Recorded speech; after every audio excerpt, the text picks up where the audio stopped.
For decades, at least three. For decades, at least three. For decades, at least three.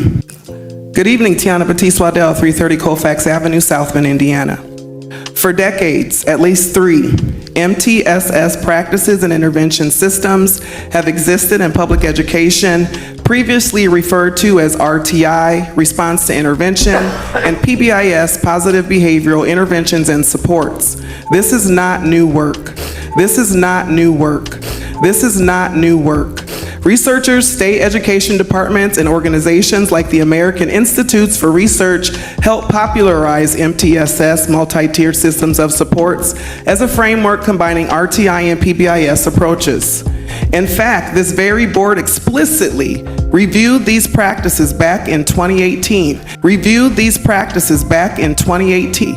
Reviewed these practices back in 2018, and that's the presentation that I just passed out. By now, these systems should already be embedded into the district-wide culture, expectations, and daily operations. So let's be honest about the real issue. Honest about the real issue. Honest about the real issue.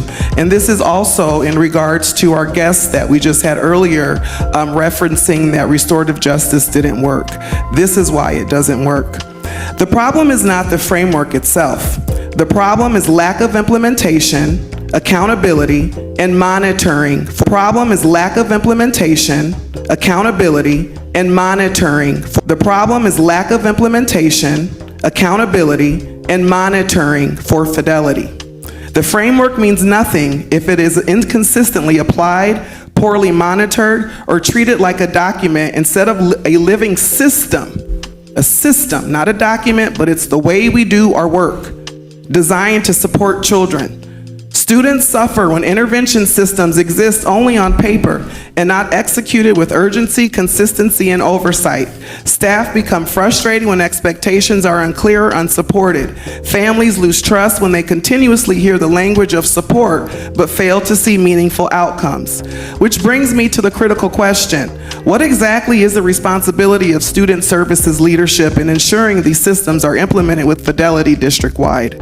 What exactly is the responsibility of student services leadership in ensuring these systems are implemented with fidelity district-wide?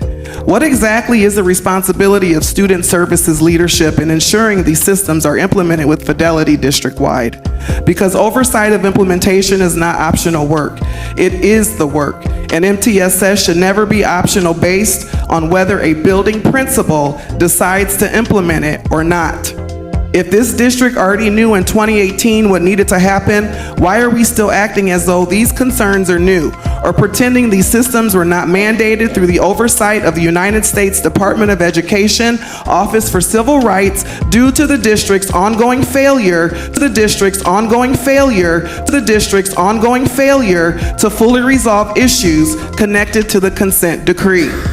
The community deserves answers, but more importantly, students deserve systems that function beyond presentations, acronyms, and compliance conversations. The focus now must be measurable, and if you need data on restorative justice, look at Marshall Intermediate Center during the years 16 to 18. We made it happen. We changed our school culture around. We even have a newspaper article about it out there. So to sit here and say it does not work or that MTSS doesn't work, that is not the issue. The issue is, when will you all hold people accountable? When will you all hold people accountable? When will you all hold people accountable? Thank you.